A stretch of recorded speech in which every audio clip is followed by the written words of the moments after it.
नमस्कार, आदाब। Crime petrol Dastak में आप सभी का एक बार फिर से स्वागत है। जी मैडम, 4 साल से हूँ मुंबई में। वैसे कहाँ से हो? पोखरा, नेपाल। और 4 साल से मुंबई में क्या कर रहे थे? जी घर का काम। इससे पहले चेंबूर में काम करता था। और वहाँ से क्यों छोड़ दिया? वो लोग विलायत चले गए। देखो, मुझे फुल टाइम नौकर चाहिए जो सुबह 8 बजे से लेकर रात के 9 बजे तक काम करे और संडे को आधा दिन। और हाँ, मुझे प्रूफ चाहिए कि तुम ही हो, जैसे कि राशन कार्ड, पासपोर्ट, जो भी। लेकिन पुलिस वेरिफिकेशन तो करवानी ही होगी। होगा मैडम, होगा। घर का काम, खाना पकाना, गाड़ी ड्राइवर, ऐसे कामों में जब लोग मालिक और नौकर के रिश्ते में बनते हैं तो चाहे दोनों जितनी भी सावधानी बरतें, थोड़ा बहुत अविश्वास और रिस्क तो रहता ही है, जो कि सिर्फ समय के साथ कम होता है। जब दोनों एक दूसरे के साथ कुछ साल बिताते हैं, एक भरोसे और अपनेपन का माहौल बन जाता है और दोनों पार्टियां चैन की सांसें लेने लगती हैं। लेकिन गद्दारी का छुरा कभी भी इन सांसों को चीर सकता है। अगस्त 2011, जुहू, मुंबई।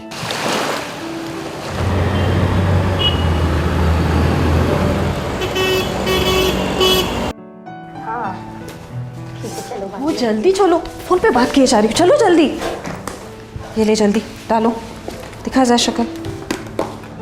कौन भी निकल। ओह गॉड, फिर ढोकला ना मम्मी, मारे न दिखावा। ना ना ना माँ, वैसे भी लेट हो रहा है, क्यों ना शाम को आते वक्त हम बर्गर ले आए। मुझे तो कोई एतराज नहीं, तुम्हें है? नहीं है। लेकिन मुझे है।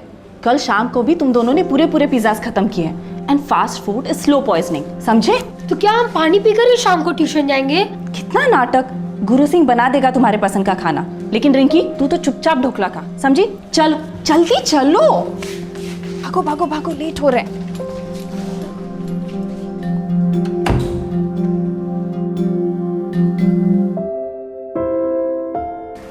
मैं दोपहर में शायद शॉपिंग के लिए चली जाऊंगी, लेकिन तुम दोनों के लौटने से पहले लौट आऊंगी, ठीक है? ठीक है, चलो बैठ। रिंकी, इसको कैंटीन में से कुछ कचरा मत खाने देना। जयराम, लौटते हुए दूध वाले से 1 लीटर दूध लेके आना। आज तो वो 2 लीटर दूध देने वाला था ना? मैं उसे कल ही बोला था आज 2 लीटर देना, भूल गया होगा, मैं लाता हूँ। आज उसको याद दिला देना कि कल से 2 लीटर दे। जी मैम।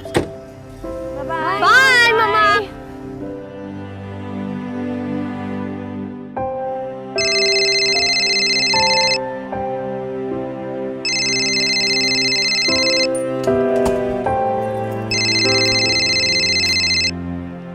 हाँ देवांग, बोलो। हाँ, बच्चे चले गए स्कूल? हाँ, 10 मिनट हो गए स्कूल जाके। अच्छा सुनो, मैं मंडे ट्यूसडे से पहले नहीं लौट पाऊंगा, 2-4 दिन और लग जाएंगे यहाँ पर। हाँ? हो सके तो काम जल्दी निपटा के वापस आ जाना। शशांक तुम्हें बहुत याद करता है। सिर्फ शशांक याद करता है मुझे? रिंकी भी थोड़ा बहुत मिस करती है तुम्हें। और वो तुम्हारे 2 वफादार, भोला सिंह और गुरु सिंह, वो तो तुम्हें दिन रात याद करते हैं। और कोई नहीं याद करता। वाह, सुन के बहुत अच्छा लगा मुझे।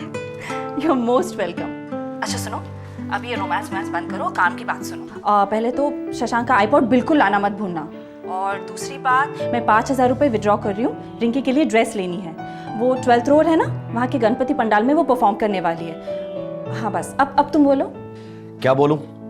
वही एज यूजुअल जवाब, यस यस यस। आपका हुक्म सर आंखों पर।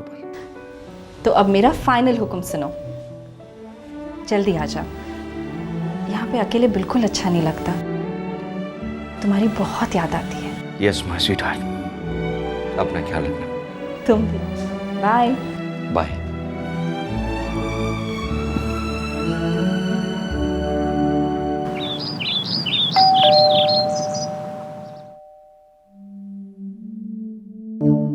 गुरु भोला, आज फिर से लेट आए तुम दोनों। बस्ती में बहुत पानी भर गया था, कल रात भर बारिश हुई है। मैडम, अनाज कपड़ा बचाते बचाते टाइम निकल गया मैडम। अच्छा ठीक है, अब टाइम वेस्ट मत करो। हाँ, तुम बच्चों का कमरा साफ कर लो और तुम घर के सारे पर्दे निकाल के नए डाल दो, बेडरूम में रखे हुए। चलो जल्दी करो।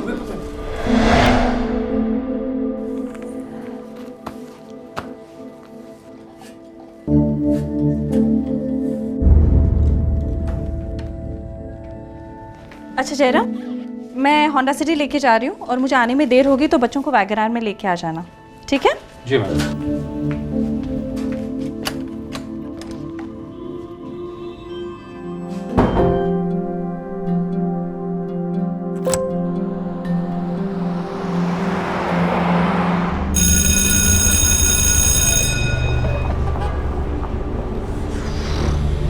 दीदी मम्मी को फोन करो ना। मैं इतनी देर से टाइम पास कर रही हूँ, क्या स्विच ऑफ है ना? चेहरा मेरा कैसे ट्राई करो ना, वो भी स्विच ऑफ है। दीदी वॉकिंग जाता ना, 4 o'clock को मेरा कार्टून में शुरू हो जाएगा, मैं मिस नहीं करना चाहता। प्लीज दीदी चलो ना। चलो चल के जाते।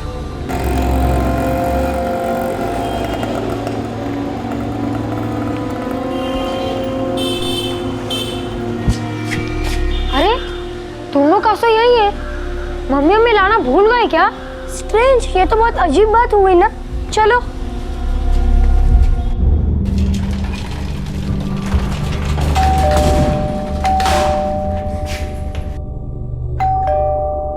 उफ, मम्मी दरवाजा क्यों नहीं खोल रही है? मेरा कार्टून जो शुरू हो गया होगा। चुप, मुझे डर लग रहा है। दीदी उर्मिला आंटी के घर से चाबी ले लेते। मम्मी घर पे नहीं होंगी, शॉपिंग के लिए गई होंगी। फिर दोनों कार्स नीचे कैसे है? ऑटो से गई होंगी ना। प्लीज दीदी टाइम वेस्ट मत करो, चलो ना चाबी ले लो। ठीक है चलो। उर्मिला आंटी जल्दी चलो, मेरा कार्टून शो।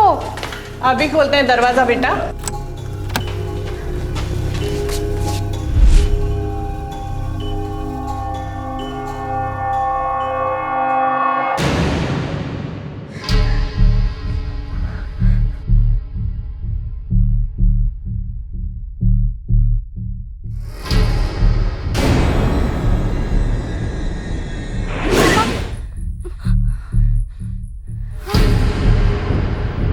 मम्मा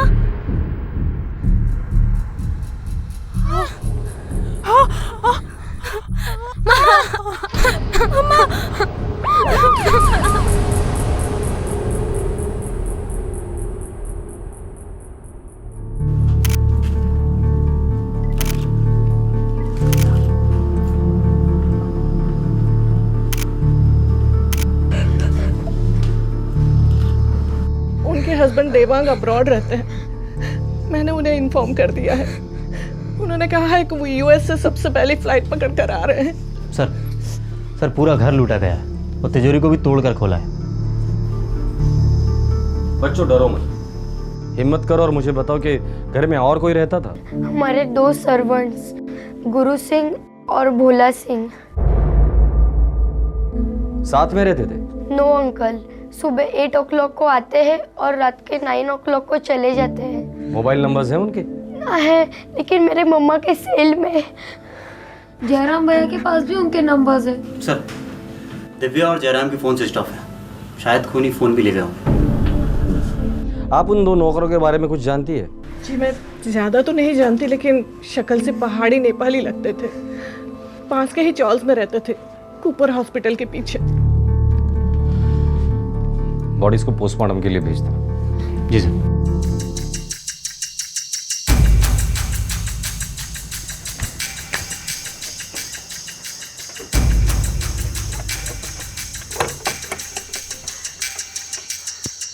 साहब खोली तो मेरी है, लेकिन मैंने गुरु सिंह और भोला सिंह को किराए पर दिया था। चाबी कहाँ है? साहब चाबी तो बेकार है, जो ताला मैंने दिया था वो बदल दिया, उसने अपना खुद का नया ताला लगाया। कामड़े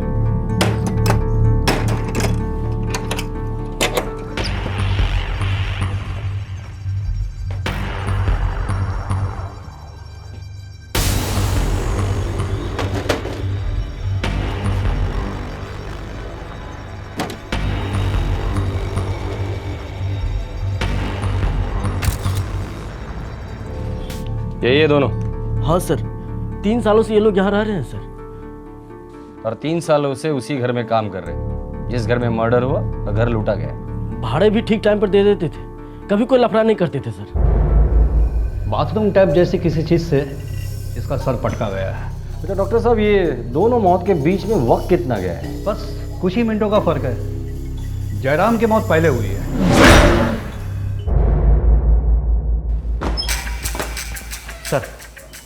सर गुरु सिंह और भोला सिंह दोनों के मोबाइल नंबर प्रीपेड हैं और दोनों ऑफ हैं। दिव्या और जयराम के फ़ोन भी ऑफ हैं। बिल्डिंग की सिक्योरिटी क्या कहती है? कुछ कहने लायक नहीं है सर। एक ही वॉचमैन है, वो भी आधा टाइम लोग घर के काम करता है। मतलब अब तक के लिए हमारे लिए मुख्य आरोपी ये 2 नौकर ही है, गुरु सिंह और भोला सिंह। दोनों नेपाल से हैं सर। इसीलिए तो हमें इन्हें जल्द से जल्द पकड़ लेना चाहिए, क्योंकि एक बार अगर उन्होंने बॉर्डर क्रॉस किया तो ये मामला लंबा खींचेगा। करेक्ट है सर। जूस की एरिया के जितने भी रिक्शा और टैक्सी वाले हैं सबसे पूछताछ करो। किसी न किसी के तो गाड़ी में लूट का माल लेकर भागे होंगे। हो सर, इन्हें फ्लैश करो।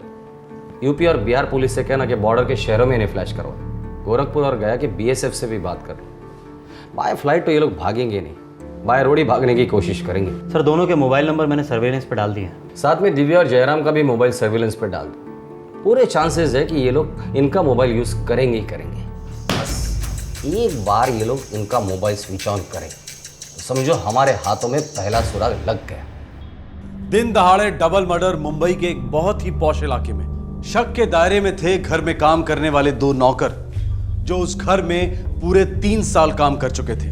इस खूंखार जुर्म ने सारे इलाके को ठंडे पसीने में भिगो दिया। मुंबई शहर भी सुन रह गया। 1 महीने में इस किस्म का यह तीसरा हत्याकांड था। पुलिस पर मैक्सिमम प्रेशर था कि खूनियों को कानून के हवाले किया जाए एज सून एज पॉसिबल।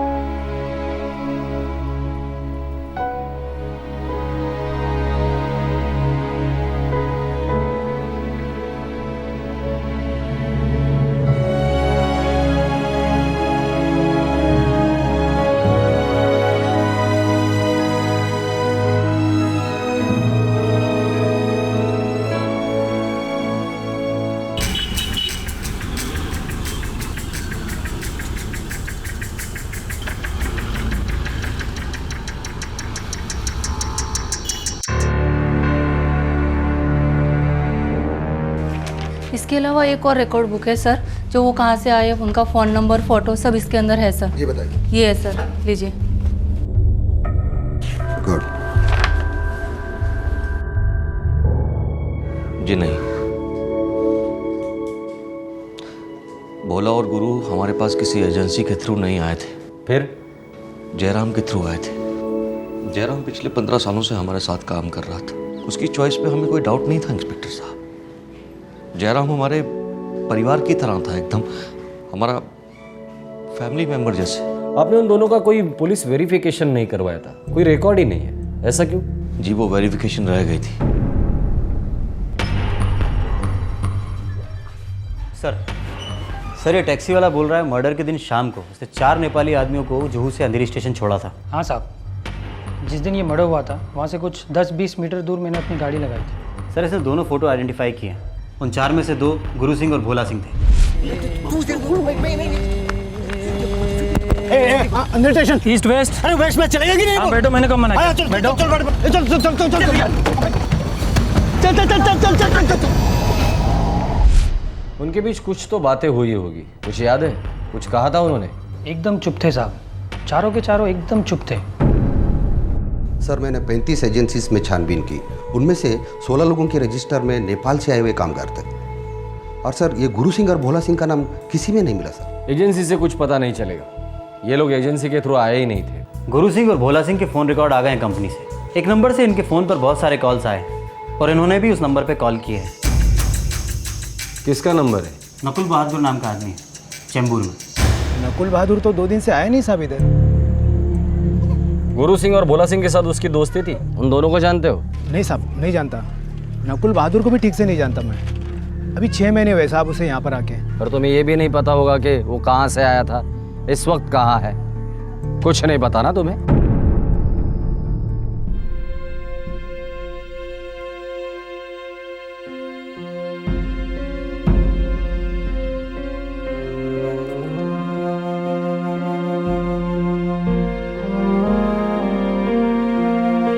पापा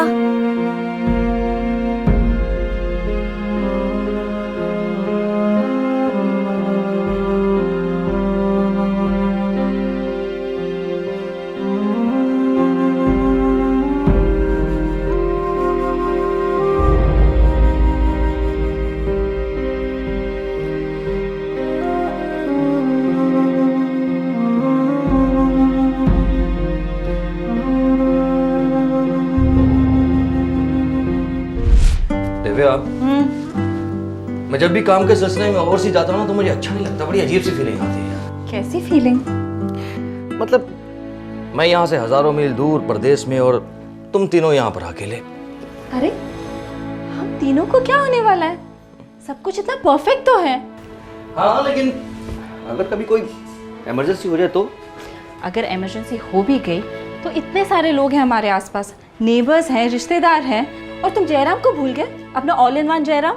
ये सब बेकार की बातें सोचना बंद करो, जल्दी जल्दी काम खत्म करो और सही सलामत वापस आ जाओ, ठीक है? ओके माय स्वीटहार्ट, मैं यूं गया और यूं वापस आया। पापा पापा मैं आऊँ आपको एयरपोर्ट ड्रॉप करने? नहीं, बिल्कुल नहीं। एयरपोर्ट मतलब लेट नाइट, और फिर सुबह स्कूल बंक करनी पड़ती है शशांक। पापा मम्मी को बोलिए ना। देखो बेटा, होगा तो वही इस घर में जो तुम्हारी मम्मी चाहेंगी। हैं? और मम्मा ये चाहती हैं कि आप अभी नाइट ड्रेस चेंज करेंगे, ब्रश करेंगे एंड लाइट्स ऑफ, चली जाइए। ओके ओके पापा, आप मेरा आईपॉड लाना मत भूलिएगा।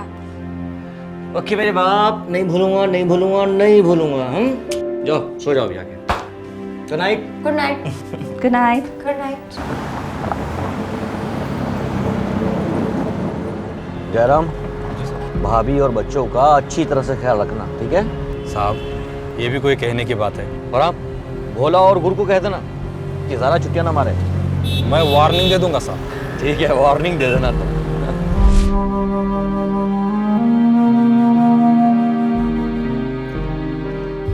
भोला और गुरु को इस घर में काम करते हुए 3 साल तो हो चुके थे, लेकिन यह भी तो हो सकता है कि 3 साल से ये दोनों इस हत्याकांड की साजिश रच रहे थे। इस जुर्म के 4 दिन बाद मुंबई पुलिस को गुरु और भोला सिंह की लोकेशन के बारे में एक सुराग मिला। सर 1 घंटे पहले दिव्या का मोबाइल ऑन हुआ है। कहाँ से? नेरुल। निकलते हैं सर, पहुंचते पहुंचते एग्जैक्ट लोकेशन मिल जाएगी। टीम तैयार करो तुरंत। तैयार है सर, बाहर है। ठीक, okay thanks sir. Nehru Nagar चल। नेरुल।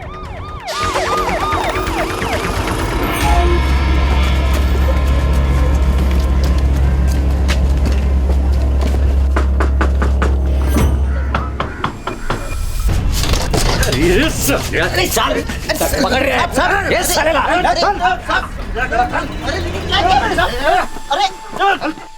नकुल बहादुर भोला और गुरु का साथीदार था, जिसने दिव्या का मोबाइल एक एसएमएस भेजने के लिए इस्तेमाल किया था। यह एसएमएस इस गिरोह के लिए यमराज बनकर उनके दरवाजे पर पुलिस की दस्तक को ले आया।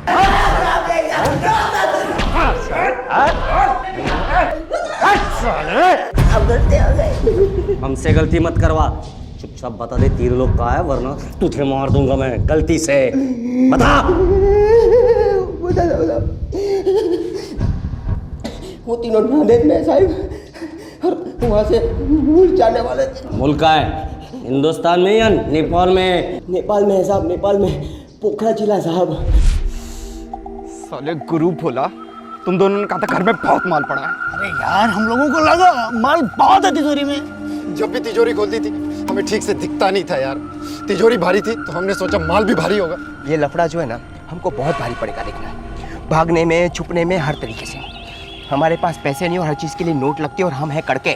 कड़के तो वो लोग थे साले, बाहर से इतनी चमक धमक, 2-2 गाड़ियां, बड़ी बड़ी बातें, और साला तिजोरी में अंडा।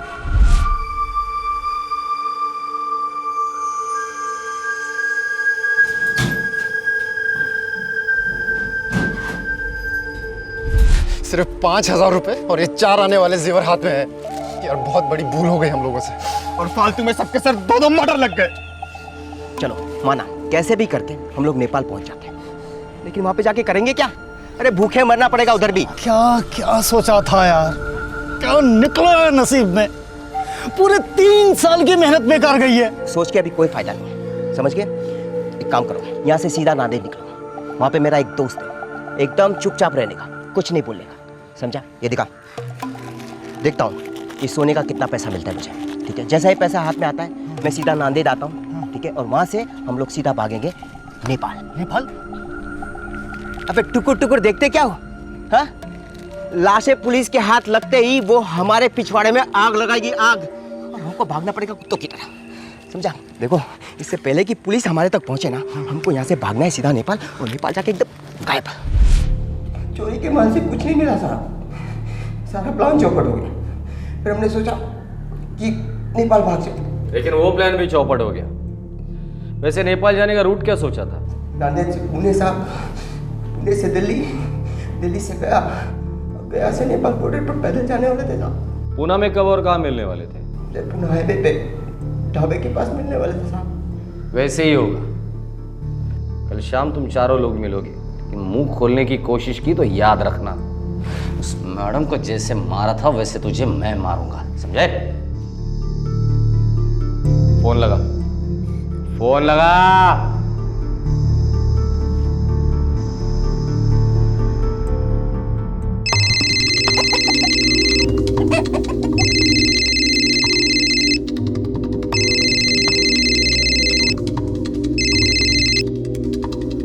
हाँ नकुल, वहाँ सब ठीक है?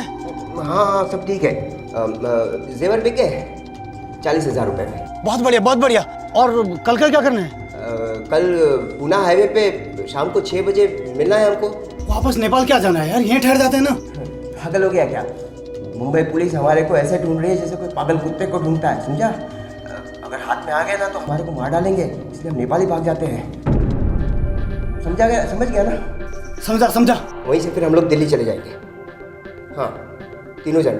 ठीक है यार, एक अच्छी खबर है, जेवरों के पैसे ठीक ठाक मिले। और बुरी खबर? बुरी खबर यह है कि पुलिस हमारे खून की प्यासी है, कल के कल ही निकलना पड़ेगा।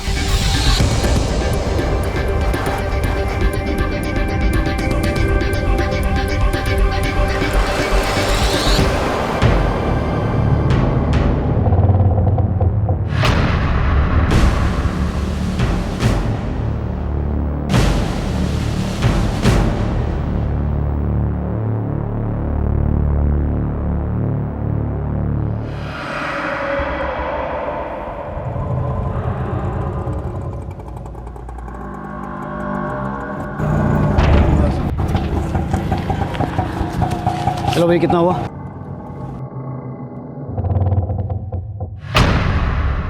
सर ये रहे तीनों। शेख, तुम इसके साथ इधर ही बैठना और चिल्लाने की कोशिश करे तो टेटवा दबा देना साले का। और बाकी के सब लोग ढाबे को घेरो, जल्दी।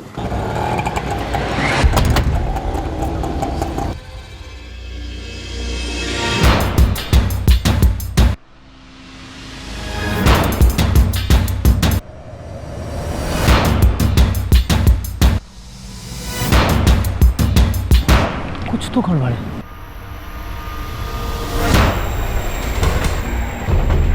लगता है नकुल को पुलिस ने पकड़ के रखा हुआ है, जाल बिछा रखी है हमारे लिए। भाग यहाँ से, भाग भाग।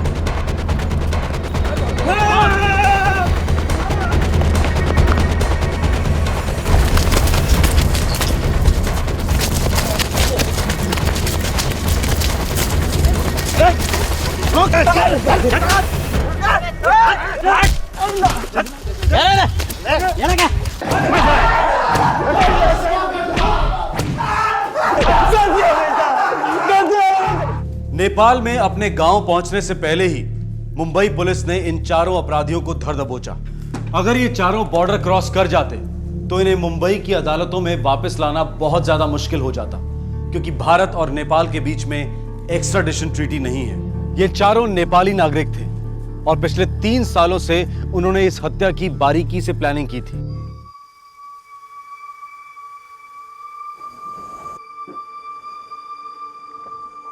दो चकाचक गाड़ियां, बहुत माल है गुरु। अरे इतना बड़ा तिजोरी है घर में। कितना माल है तेरे सेठ की तिजोरी में? वो तो मालूम नहीं, लेकिन साहब जब भी मेम साहब को पैसा देता है वो फटाक से तिजोरी में डाल देती है। हर 2 महीने में सेठ बाहर गांव जाता है। सुना है बाहर जाने का ही 50-60 हजार रुपये लगता है, मतलब बहुत पैसा कमाता है इनका साहब। अगर हर एक के पास 2-2 लाख रुपए आ जाता है तो लाइफ सेट है नेपाल में। वैसे भी इस शहर में कुछ नहीं रखा, सारी ये भी कोई जिंदगी है। लूट लेते तेरे सेठ की तिजोरी को। अरे मैंने सुना है सेठ अगले हफ्ते 1 हफ्ते के लिए बाहर गांव जा रहा है, और वो छोटे साहब है ना, वो कुछ पॉट लाने की बात कह रहा था। अबे आईपॉड ढक्कन। हाँ, ये होता है क्या आईपॉड? महंगा फोन। जो भी है यार, पैसा आएगा ना हमारे हाथ में, साला हम भी आईपॉड लेंगे। खरीदेगा? खरीदेगा। देखो गुरु, भोला, कल पूरे घर की साफ सफाई करनी है हमें, ठीक है? जी मैम सर। घर के पर्दे भी बदलने, बहुत मैले हो गए हैं। हो जाएगा मैम सर। डस्टिंग से शुरू करना। दोपहर में मैं 2-3 घंटे के लिए बाहर जा रही हूँ, उस वक्त टीवी बिल्कुल मत देखना। कल के कल ही मुझे सारा काम खत्म करना है, ठीक है? समझा मैम साहब। सब समझ गए मैम साहब। जयराम अब मेम साहब को मारने का कोई इरादा नहीं था साहब। प्लान ये था कि जैसे मेम साहब 2 बजे घर से बाहर जाएंगे हम पूरा घर साफ कर लेंगे और फूट लेंगे। साहब मैं और भरत नीचे इंतज़ार कर रहे थे साहब, मेम साहब का उन पर नज़र रख रहे थे, लेकिन मेम साहब ने सब गड़बड़ कर दी साहब। वो अकेले ही निकल गई बिना जयराम के।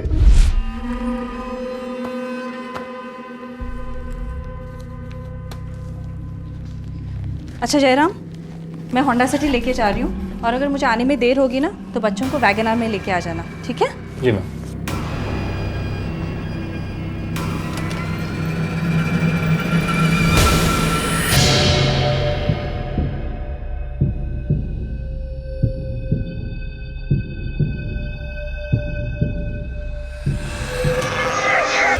गुरु क्या कर रहा है?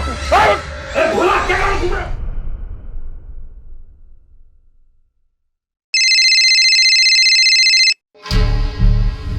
प्रॉब्लम हो गई यार। हाँ क्या प्रॉब्लम हो गया? क्या जयराम को मार? अरे यार कोई और चारा भी तो नहीं था। तब तेरी की एक काम कर, अभी के अभी फटाफट जितना भी माल निकलता है हाथ में लेके वहां से निकल जाओ अभी। हाँ अब तो तुम लोग बाहर जाओ, नजर रखना हमारे। अरे मैं नजर रख रहा हूँ, मैं तेरे को क्या बोला वो काम कर। क्या हुआ? लफड़ा? यार जयराम को मार दिया यार लोगों ने।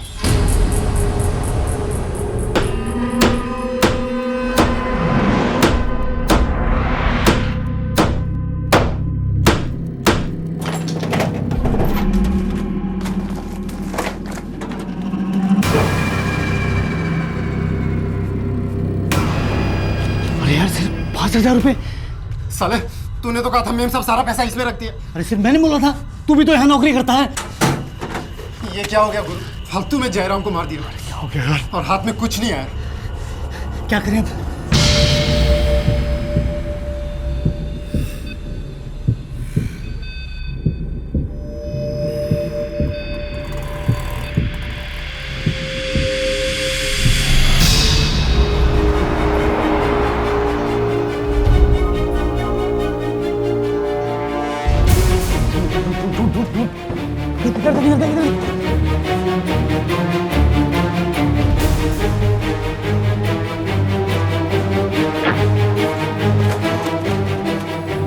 सिग्नल नहीं मिल रहा यार। जल्दी मेम साहब ऊपर निकल गई।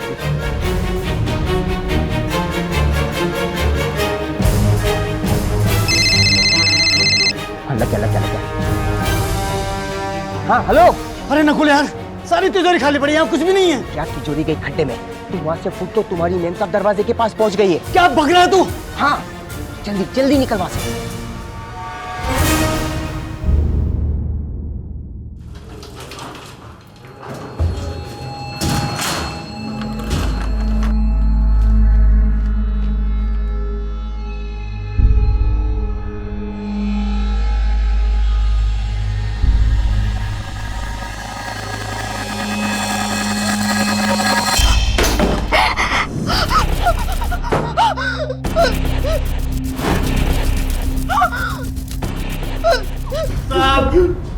हम लोग बहुत डर गए थे।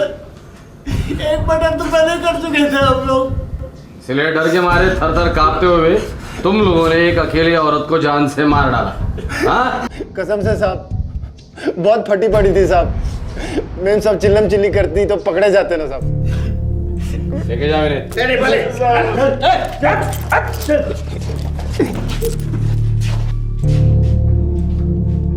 3 साल इंतजार किया, घर काम किया, फिर उसी घर के 2 लोगों को जान से मार डाला।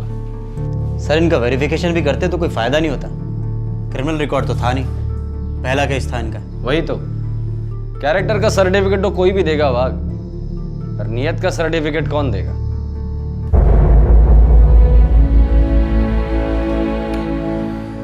तुम्हारे पति जयराम ने हमारे घर की बहुत लगन से सेवा की है। मैं तुमसे वादा करता हूँ, तुम्हें और तुम्हारे बच्चों को कभी भी किसी चीज़ की कमी नहीं होगी। अब से तुम और तुम्हारे बच्चे मेरी जिम्मेदारी है।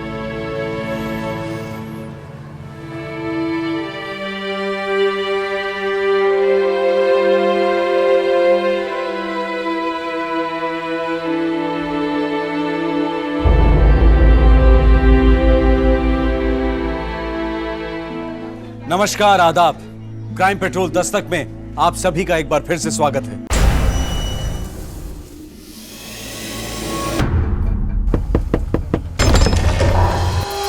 ये लीजिए चाचा जी, आपके बेटे ने पैसे भेजे। बड़ी मेहरबानी बेटा। कुछ खबर है क्या उसकी? बरसों बीत गए, एक फोन तक नहीं किया उसने। आप टेंशन मत लो चाचा जी, आपको तो पता ही है वो मोबाइल रखता नहीं पहले से। गुजरात गया है किसी काम से, बिजी है आजकल। अच्छा चाचा जी, अब मैं चलता हूँ। लेकिन बेटा, हाँ, हो सके तो हमारा एक संदेशा उसको पहुंचा देना। जी। उसके भेजे हुए पैसों से हमारे दिन तो ठीक ठाक कट जाते हैं बेटा, लेकिन रातें नहीं कटती। उसकी यादें, उसकी फिक्र दोनों मिलकर खून चूस जाते हैं हमारा।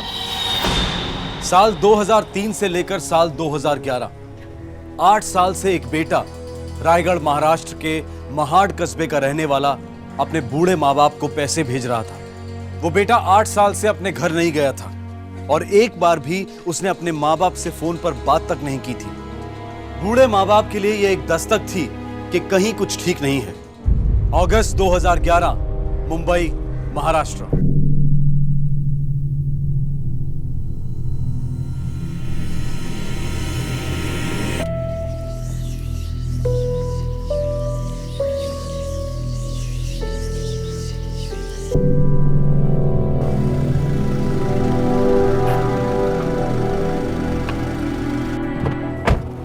अबे तो मैं क्या करूं?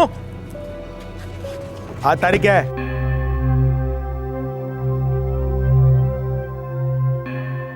आज क्या तारीख है? देवेंद्र सेठ साला अब भी मस्ती में घूम रहा है।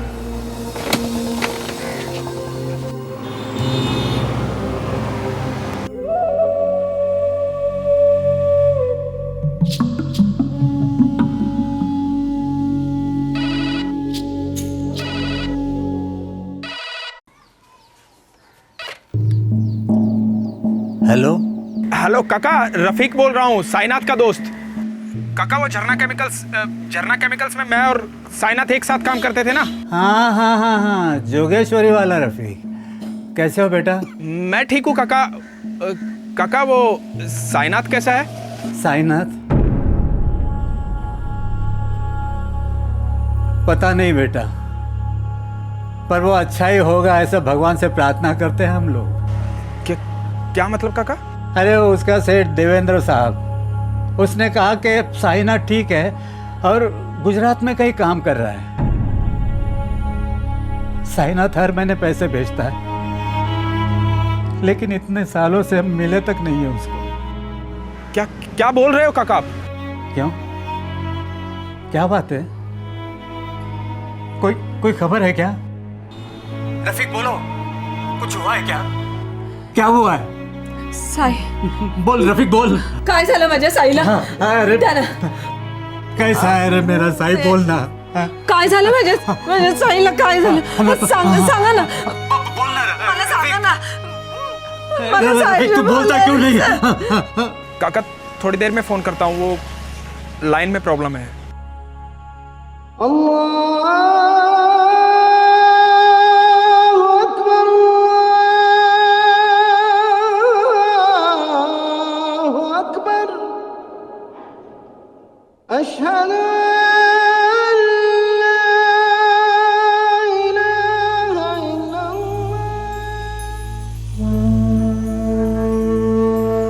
क्या बात है रफीक?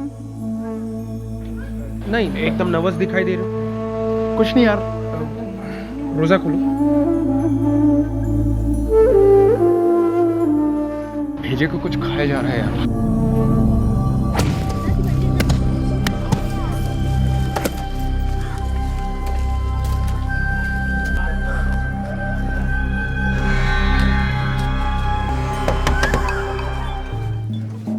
नमस्ते काका। अरे नमस्ते बेटा। काका वो साईनाथ घर पे है? है, अंदर आओ, अंदर आओ। आराम से लेट जाइए यार। रफीक, आई की हालत तो देख ही रहा है, इसीलिए कल मैं जा नहीं पाया था और मुझे रुकना पड़ा यहाँ पे। बेटा रफीक, मैंने साइनाथ से कहा था कि एक और दिन रुक जाओ। 1 महीने से इसकी शक्ल नहीं देखी। कोई नहीं काकी, उस साइनाथ को लेके सेठ थोड़ा टेंशन में आ गया था, इसलिए साइनाथ को देखने के वास्ते आ गया मैं। आई बाबा, आज मुझे मुंबई वापस जाना ही पड़ेगा, बहुत ही ज़रूरी काम है। और बाबा, आई को टाइम पे दवा देते रहना और आई का ख्याल रखना। जैसे ही काम खत्म होगा मैं वापस आ जाऊँगा। आई बेटा साई, 1 और दिन रुक जाओ ना। रफीक, तुम भी रुक जाओ। नहीं नहीं काकी, फिर कभी। क्या है ना, साइनाथ के बिना सेठ का काम एकदम ठप पड़ जाता है, और फिर आज की आज वापस जाने का है। रफीक, आई को यार इस हाल में छोड़कर आना बहुत खराब लग रहा है भाई। तू आज नहीं आता ना तो बहुत कुछ खराब हो जाता। देवेंद्र सेठ का भेजा बहुत गर्म है, पहले उसे मुंह दिखाते हैं, बाद में काम पे चलते हैं। मेरे भाई अब बोल भी दे, ये क्या टेंशन है तेरे चेहरे पर? यार अशफाक, पिछले 8 साल से पेट में गांठ बांध के रखी है, अब और नहीं रख सकता यार। कैसी बात और कैसी गांठ? आज मैंने देवेंद्र सेठ को देखा, वही मेरा पुराना सेठ, वही ना जो तेरे अभी के सेठ का बिजनेस पार्टनर हुआ करता था। हाँ हाँ वही। तो उसको देखकर तुझे क्या प्रॉब्लम होने लगी? रफीक, तूने कहीं उसका पैसा तो गोल नहीं किया है ना? नहीं रे।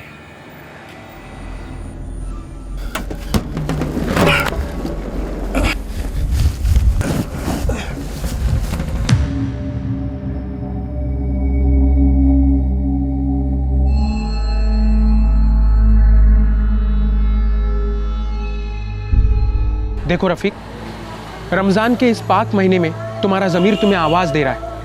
जो कुछ तुमने किया है उसे कबूल करने का वक्त आ गया है। छाती पर का पत्थर फेंक दो। बहुत डर लग रहा है अशफाक। डर किस बात का रफीक? अल्लाह ने तुम्हें एक मौका दिया है। देखो, मेरी पहचान का एक पुलिस कांस्टेबल है क्राइम ब्रांच में, वो तुम्हारी मदद कर सकता है। अब नामदेव बावकर नाम है उसका।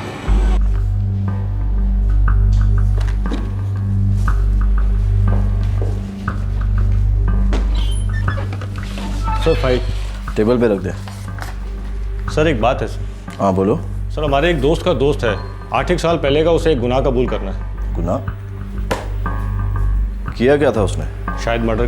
शायद लोग साइकिल की चोरी करके गुनाह कबूल नहीं करते हैं, और वो मर्डर कबूल करने चला है, वो भी 8 साल पहले का। क्रैक तो नहीं हो गया? खैर आने दे उसे। सर वो यहाँ पर नहीं है, अजमेर शरीफ गया चादर चढ़ाने के लिए। दोस्त बोला आते ही कांटेक्ट करेगा। रफीक नाम है साहब उसका। ईद के दिन लौटेगा ऐसा उसने बोला।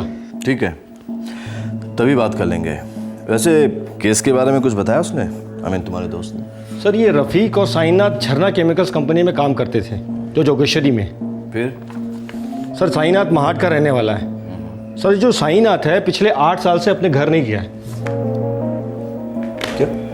साइनाथ के बूढ़े माँ बाप को लगता है कि उनका बेटा साइनाथ मुंबई में किसी देवेंद्र राठी के यहाँ सर्विस करता है। ये देवेंद्र राठी कौन है? सर कपड़े का व्यापारी है, और पहले झरना केमिकल्स कंपनी में पार्टनर था किसी परेश चंदोला नाम के आदमी के साथ। अच्छा, ये साइनाथ की स्टोरी क्या है? सर इसके आगे तो कुछ पता नहीं, पर सर इतना मालूम है कि रफीक जिसे गुनाह कबूल करना है उसका इस साइनाथ से कुछ न कुछ लेना देना है। सर साइनाथ मिसिंग है, डेड है, कुछ पता नहीं सर। अब ये आदमी सामने से जुर्म कबूल कर रहा है तो हमें सारी की सारी डिटेल्स तो देगा ही है। अब ऐसे केसेस रोज रोज तो आते नहीं है नाम थे। आने दो उसे। अगस्त 2011 रमजान के पाक महीने में रफीक नाम के ड्राइवर ने एक गुनाह कबूल करने की ठान ली। रफीक ने फैसला तब लिया जब उसने अपने पहले मालिक देवेंद्र राठी को अचानक देख लिया। ईद की नमाज के बाद रफीक पुलिस के सामने पेश होने जा रहा था, लेकिन पुलिस ने उससे पहले ही अपनी तहकीकात शुरू कर दी थी।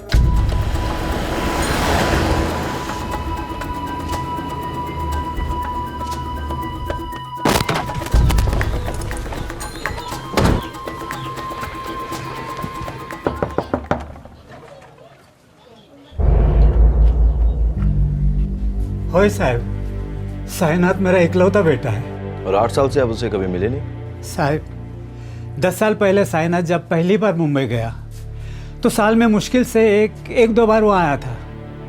8 साल से आया ही नहीं। पैसे हर महीने भेजता रहा। आपने कभी ढूंढने की कोशिश नहीं की? साईनाथ पैसा भेजता रहा तो लगा कि वो अच्छा ही होगा। हर महीने भेजता है? हाँ, हर महीने के 6 तारीख को भेजता था वो। पर फोन कभी नहीं किया? साहब मोबाइल फोन तो रखता ही नहीं है वो। आप कहते हैं कि आपको लगता है कि साईनाथ अच्छा ही होगा। हाँ। और 8 साल पहले आपने उसकी मिसिंग कंप्लेंट भी की थी, सही कह रहा हूं ना?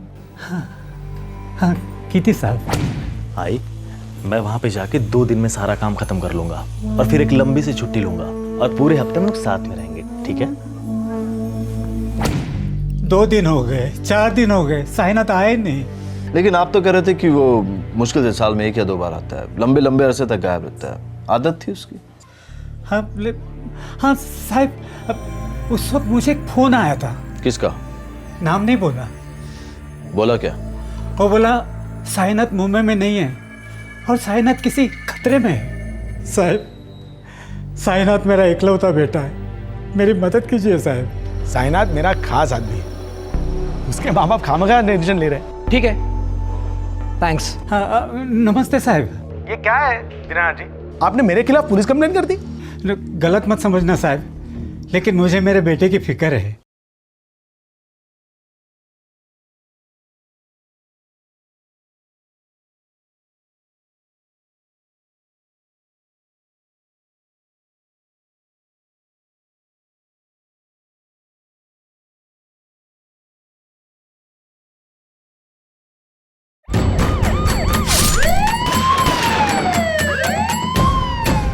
हाँ साहब, उस वक्त मुझे एक फोन आया था।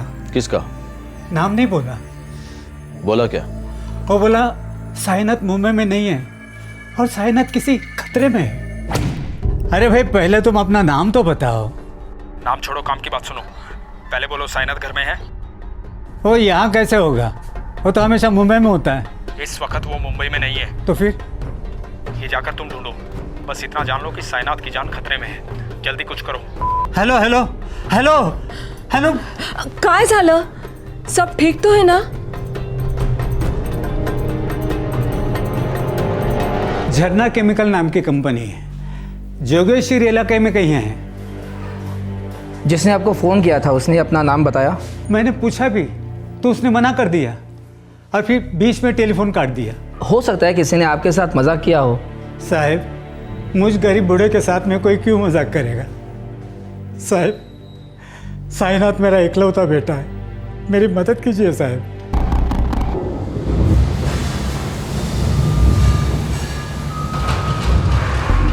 अच्छा, तो मिस्टर देवेंद्र राठी, आप कह रहे हैं कि आपने साईनाथ को आपके काम के लिए गुजरात भेजा है? कोई पहली बार नहीं गया सर, हमेशा जाता रहता है। साईनाथ मेरा खास आदमी है, उसके माँ बाप खामखा डिसीजन ले रहे हैं। बिलीव मी सर, सब सही है। साईनाथ 2-4 दिन में इधर लौट आएगा। अगर आपको चाहिए तो मैं खुद उसे महाड़ पुलिस स्टेशन ले आऊँगा। ठीक है, थैंक्स। Thank you. चलो।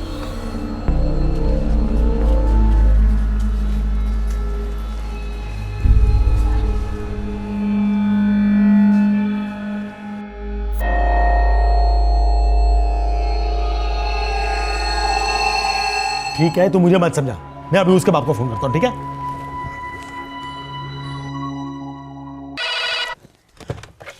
हेलो दीनानाथ जी, देवेंद्र बोल रहा हूँ, देवेंद्र राठी, साईनाथ का सेठ। हाँ, नमस्ते साहब। ये क्या है दीनानाथ जी? आपने मेरे खिलाफ पुलिस कंप्लेंट कर दी? गलत मत समझना साहब, लेकिन मुझे मेरे बेटे की फिक्र है। तो सीधे पुलिस के पास चले गए आप? अरे मुझे फोन कर दिया होता फैक्ट्री में। फैक्ट्री का नंबर तो है ना आपके पास? मैंने फैक्ट्री में फोन किया था साहब, किसी ने आपसे बात करने दी नहीं मुझे, और साईनाथ की कोई खबर भी नहीं दी। तो मैं आपको खबर देता हूँ, साईनाथ गुजरात गया हुआ है ऑफिस के काम से। वहाँ अच्छा तो है ना? बहुत अच्छा है, मेरे खास आदमियों में से है साईनाथ।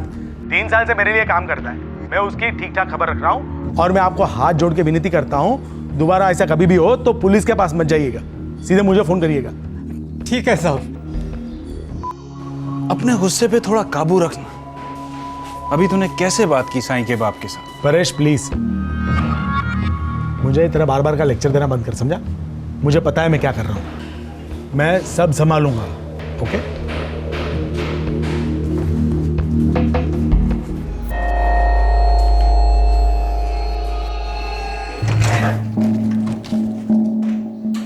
साहब, मुझे मेरी कंप्लेंट वापस लेनी है साहब। क्यों? उसके मालिक देवेंद्र सेठ ने सामने से फ़ोन कर मुझे बोला है। अब उनके खिलाफ मैं कंप्लेंट चालू रखना नहीं चाहता साहब। मेरी कंप्लेंट मैं वापस लेने आया हूँ। ठीक है, लेकिन याद रखना साहब, ये कहीं भेड़िया आया ऐसे कहानी ना बन जाए। कल को अगर आपका बेटा वाकई गायब हो जाएगा ना, तो आपकी फरियाद कोई नहीं सुनेगा। इस बात को 8 साल हो गए और इन 8 सालों में आपने साइनात को कभी नहीं देखा, कभी बात नहीं हुई? जी नहीं। हाँ, हर महीने अलग अलग आदमियों के हाथों से पैसे पहुंच जाते हैं। काका नमस्ते, साइनात ने पैसे भेजे इस महीने के। हाँ। चाचा, साइनात पैसे भेजा है। नमस्ते काका। हम हर आने वाले को पूछते हैं, कहाँ है हमारा साईं, कब आ रहा है? सब बोलते मुंबई के बाहर गुजरात में है, यहाँ है, वहाँ है। और वो पैसा भेजता रहा तो सोचा उसे कुछ हो ही नहीं सकता।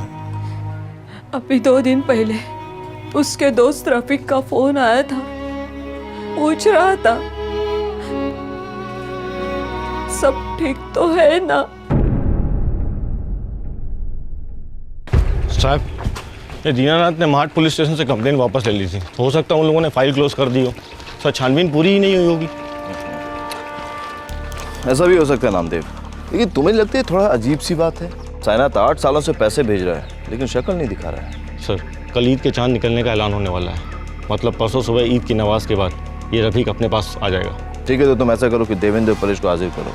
थोड़ा नंगा करना पड़ेगा इन सालों को, बहुत कुछ छुपा रहे हैं हमसे।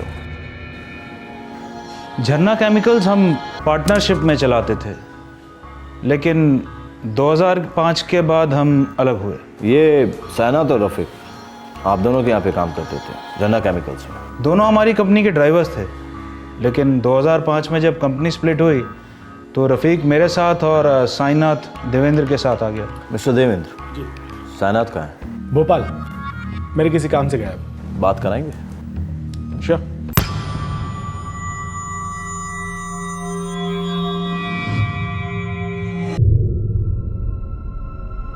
हाँ इंगोले। हाँ सर। साइनात पहुंचा क्या दुकान पे? यही है, साइनात सामने ही बैठा है मेरे। फोन दे उसको। लीजिए। हेलो, साइनात रेवकर? जी सर, मैं साइनात रेवकर बोल रहा हूँ। आप कौन बोल रहे हैं सर? पुलिस। तो तुम मोबाइल नहीं रखते? नहीं सर, पसंद नहीं है, और वो बटन जमता नहीं सर मेरे को। तुम्हारी माँ का नाम क्या है? मायावती रेवकर। सर, मेरी माँ का नाम मायावती रेवकर है और बाप का नाम है दीनानाथ रेवकर। मैं महाट का रहने वाला हूँ, जिला रायगढ़। कुछ बात है सर? बात हो गई। कुछ सवाल थे, जवाब मिल गए। Thank you. ये क्या है सर? साइनात के बारे में कभी भी कोई भी कंप्लेंट होती है आप हमें बुला लेते हैं क्वेश्चनिंग के लिए? मिस्टर देवेंद्र, 8 साल पहले आपने रफीक को महाट भेजा था साइनात को घर से ऑफिस लाने के लिए। हाँ, भेजा था। ऐसी क्या एजेंसी आ गई थी मिस्टर देवेंद्र कि आपको साइनात को बीमार माँ को छोड़कर यहाँ बुलाना पड़ा? हमारी कंपनी में 2 ही भरोसे के आदमी थे, साइनात और रफीक। मुझे एक अर्जेंट कैश की डिलीवरी करवानी थी भुज गुजरात में, इसलिए मैंने रफीक को भेजा था साइनात को बुलाने के लिए। तो आपने रफीक को भुज क्यों नहीं भेजा? रफीक को परेश भेजना चाहता था अपने किसी काम के लिए बेंगलोर, इसलिए मुझे साइनात चाहिए था। अच्छा मिस्टर देवेंद्र, वो अभी आप जहाँ बात कर रहे थे भोपाल में, मेरी दुकान का नंबर है। मुझे वहाँ का एड्रेस चाहिए। तो सर अब हम जा सकते हैं? जा सकते हैं, अभी के लिए। Thank you. कहा था ना तुझे, अपनी ईगो और गुस्से को काबू में रखा कर, नहीं तो एक दिन ले डूबेगा हम दोनों। तू रहने दे परेश, जब हम पार्टनर्स थे तब बहुत सारे लेक्चर सुने हैं तेरे, अब नहीं। ओके? तू 4 आना भी चेंज नहीं हुआ ना, वही लेवल पर सोचता है, वही लेवल पर पेश आता है।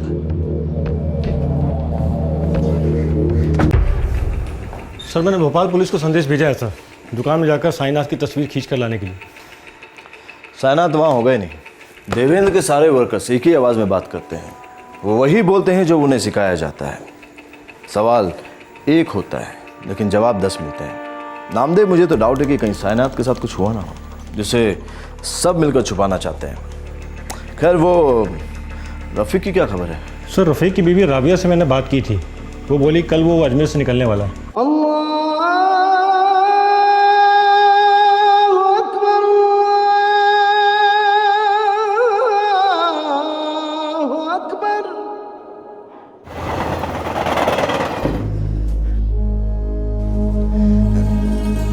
एक बार और सोच लेते बेटा। 8 सालों से सोच ही रहा हूँ अब्बू। अब सोचना बंद, जीना शुरू। अरे कैसा जीना, और हमारा क्या? कम से कम एक आखिरी बार हम सब के बारे में सोच तो लेते। खुदा है ना इन सब के लिए, जो मुझसे सच बुलवाकर मुझे संभाल रहा है, वो आप लोगों को भी संभालेगा। अरे जब इन 8 सालों में किसी को कोई फर्क नहीं पड़ा, तो अचानक से आपको क्या हो गया? राबिया, ये मत बोलो कि किसी को कोई फर्क नहीं पड़ता। पिछले 8 सालों से घुट घुट के जी रहा हूं मैं, घुट घुट के, हर रात राबिया, हर रात।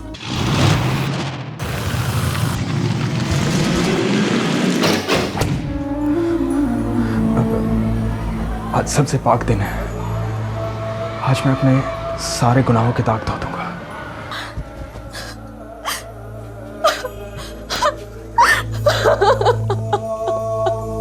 खुदा ने रफीक के घायल जमीर पर मरहम लगाकर उसे मजबूत किया। 8 साल के बाद उसे ताकत मिली थी कि वो खुदा और कानून दोनों के सामने एक संगीन जुर्म का इस्तकबाल करे। ईद के पाक मौके पर रफीक क्राइम ब्रांच के ऑफिस पहुंच गया।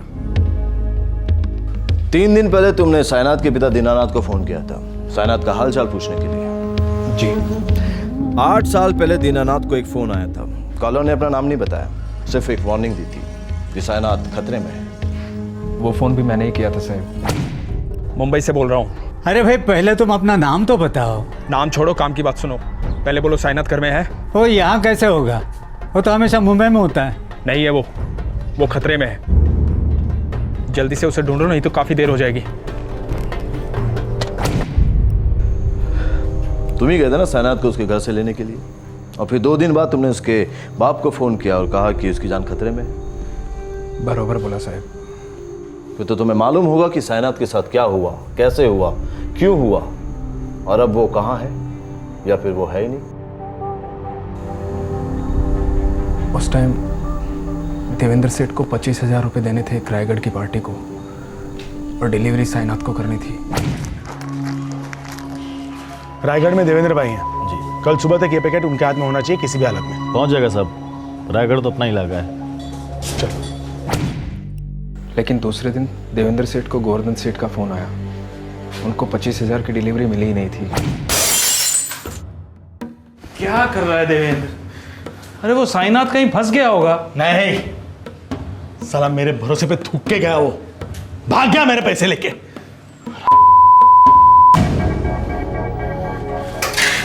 क्या हुआ सेठ? वो साइनात का घर जानता है? हाँ जानता हूँ ना, वो जोगेश्वरी में। अबे यहाँ वाला नहीं, उसके बाप का घर महाड़ गांव में, जानता है? हाँ वो भी जानता हूँ। अब भी कभी वहां जा और साले की नाक में रस्सी डाल के घसीटते हुए यहाँ लेके आ। लेकिन क्यों सेठ? मेरे पैसे लेके भाग गया वो। अगर वो ना मिले तो उसके माँ बाप को घसीटते हुए लेके यहाँ पे सालों की खाल उधर के रख दूंगा मैं।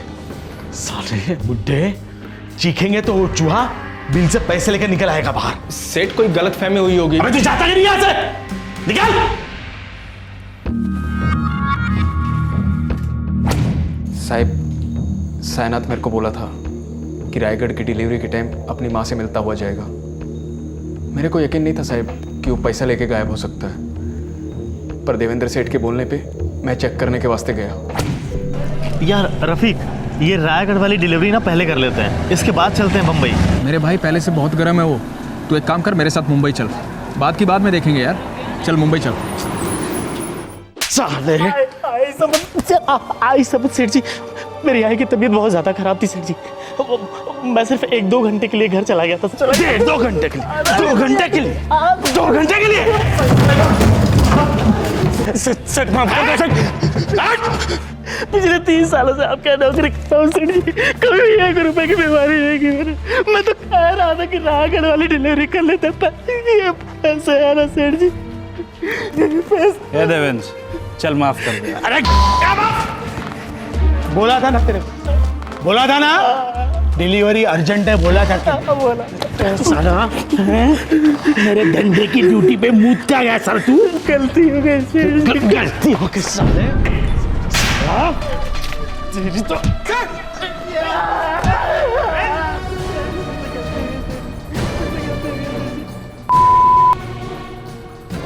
देवेंद्र सेठ शुरू से ऐसा ही आदमी था।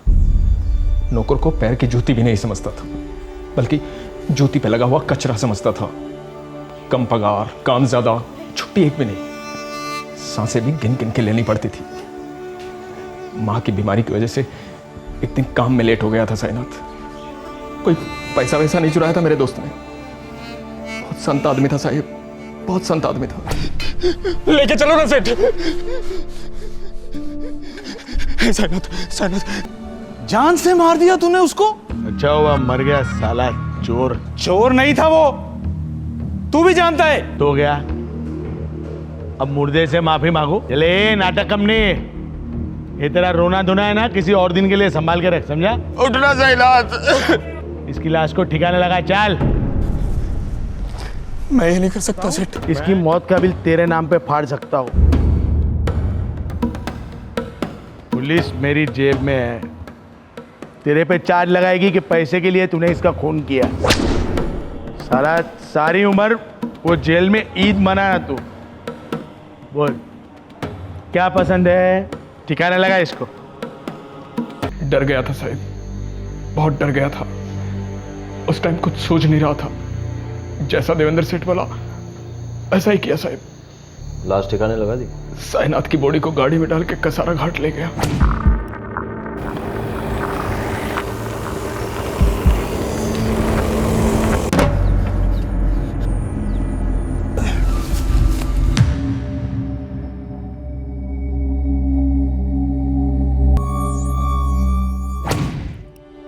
साईनाथ की बॉडी को कसारा घाट में फेंक दिया साहब। मैं जानता था जो मैंने किया है बहुत बड़ा गुनाह है, पर सामने से कबूल करने में डर लगता था सर। फिर भी मैंने कसारा घाट पुलिस को फोन किया कि खाई में बॉडी है, नहीं तो मेरे दोस्त को चील कौवे खा जाते सर। कसारा पुलिस स्टेशन में फोन करो, हम वहां पहुंच रहे हैं। सर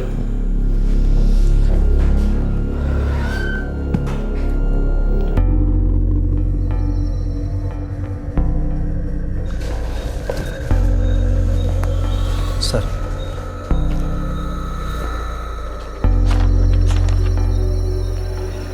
यही है सर। ये 2003 का केस है।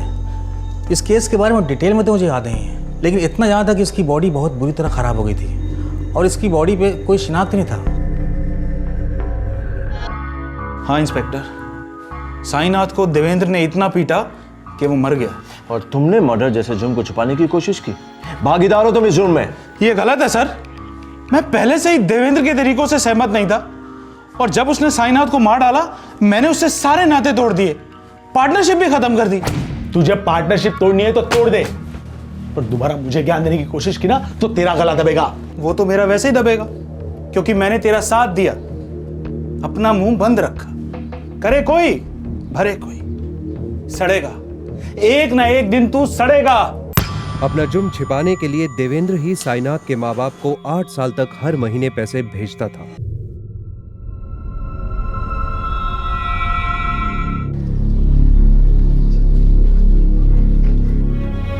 हमें लगा वो हमसे नाराज है। इतना बड़ा बोझ जो बन के बैठे थे उस पे हम। नहीं काका, बहुत अच्छा आदमी था आपका बेटा, बहुत प्यार करता था आप दोनों से।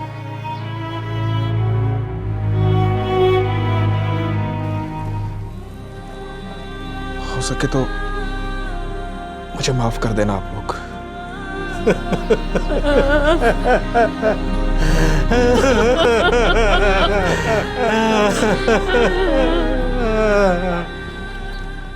8 साल बाद ही सही लेकिन जो तूने किया है बहुत सही किया है रफीक। बेटी, पुलिस ने रफीक को हिरासत में ले लिया है। रो मत बेटी, जब खुदा की अदालत ने उसे हिम्मत दी है तो इंशाअल्लाह इंसान की अदालत भी उस पर जरूर रहम करेगी। रफीक को इस जुर्म को छिपाने के चार्जेस पर सजा तो जरूर होगी, लेकिन जरा सोचिए, अगर रफीक सामने आकर इस निर्दयी हत्या का पर्दाफाश नहीं करता तो साईनाथ की मौत का रहस्य हमेशा रहस्य ही बना रहता। उसकी लावारिस लाश का केस पुलिस फाइलों के ढेर के नीचे होता, जहां उसे धूल तक नसीब नहीं होती। उसका हत्यारा देवेंद्र राठी खुलेआम घूमता रहता और साईनाथ के माँ बाप झूठी आस और गलत फहमियों में अपनी आखिरी सांस लेते। क्राइम पेट्रोल दस्तक रफीक जैसे बहादुरों की दाद देता है, जो अपने जमीर की दस्तक सुनते हैं, फिर चाहे जो हो जाए। फिर होगी आप सबसे मुलाकात, तब तक अपना ख्याल रखें, सुरक्षित रहें। जय हिंद। इस तरह के और भी एपिसोड देखने के लिए हमारे चैनल को सब्सक्राइब करें और बेल आइकन दबाना ना भूलें।